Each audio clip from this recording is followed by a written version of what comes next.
The more that I sit with anger, the more I realize how out of touch I have been with it for so long. Anger is a very interesting emotion because it tells you when somebody is mistreating you, right? And it's just boundaries, right? Anger is there because somebody is doing something that is hurtful or indecent. But the more that I sit with anger, the more I realize how out of touch with it I've been. And I know why that has been the reason. Not going to get into that in this video uh, because boundaries are important to me.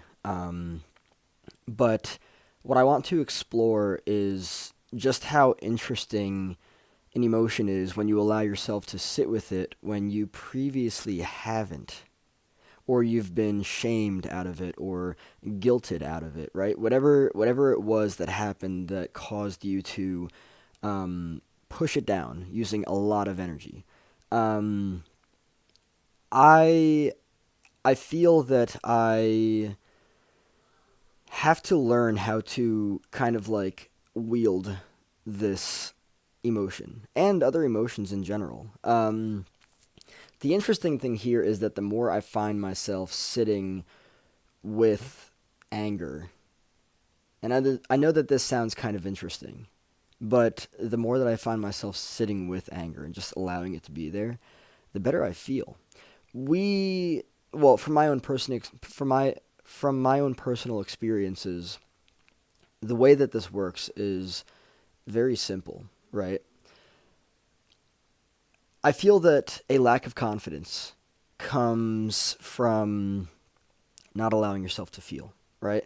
When you don't allow yourself to feel an emotion, you're not allowing yourself to become familiar with that emotion. When you don't allow yourself to feel anger and express it as necessary, of course, not in a violent way. You know, the intention is not to uh, cause any harm to anybody else, but the the intention is to allow yourself to feel it because, of course, in order to heal it, you need to feel it. And what I've been allowing myself to do recently is just to be present with it, just allow it to be there.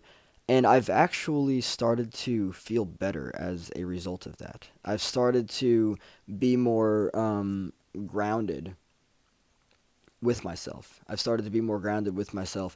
And that's been a very interesting experience. Very interesting.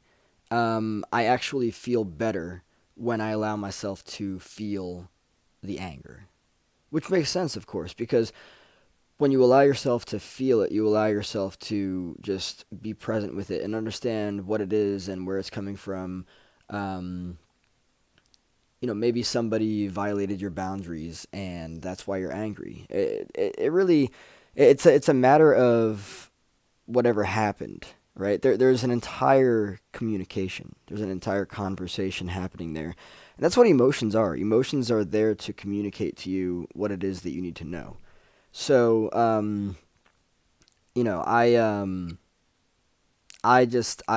get angry and I allow myself to experience the anger. I allow it to be there.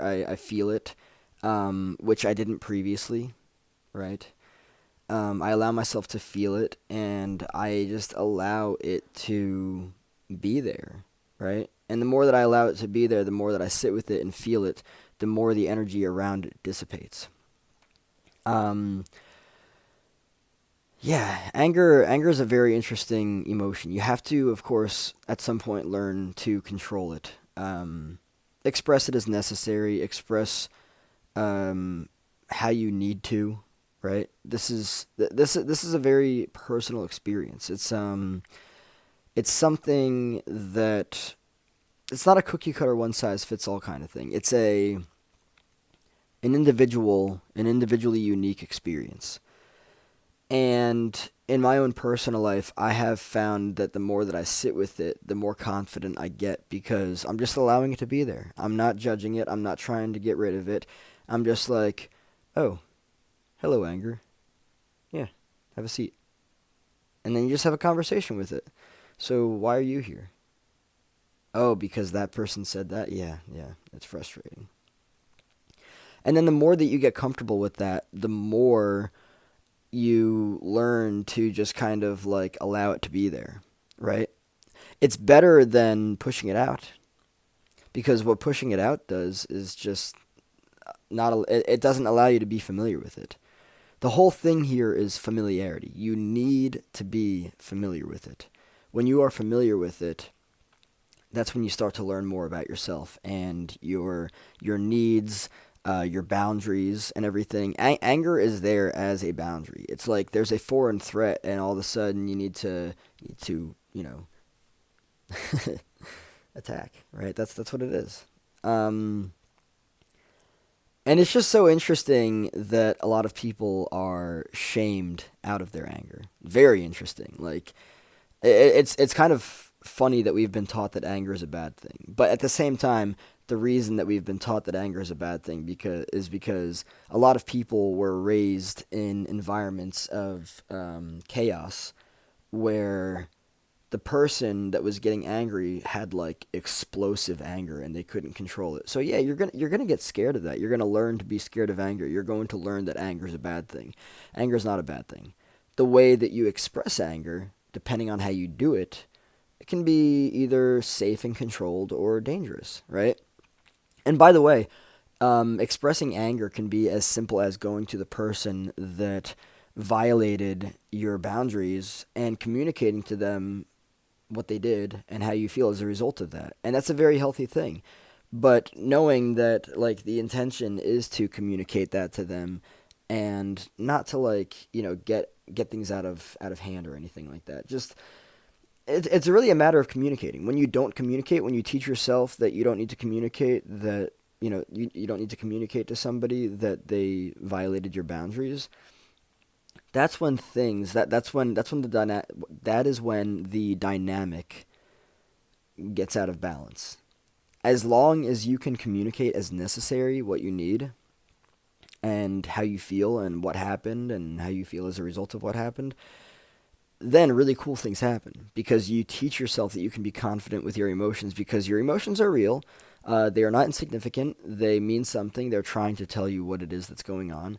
And as long as you sit down with them, allow them to be there, and listen to them, they will communicate what is necessary. But being congruent with your emotions is necessary. And again, if that means just telling somebody how you feel as a result of what they said to you because it was boundary violating, then do that. What matters is that you get confident with yourself.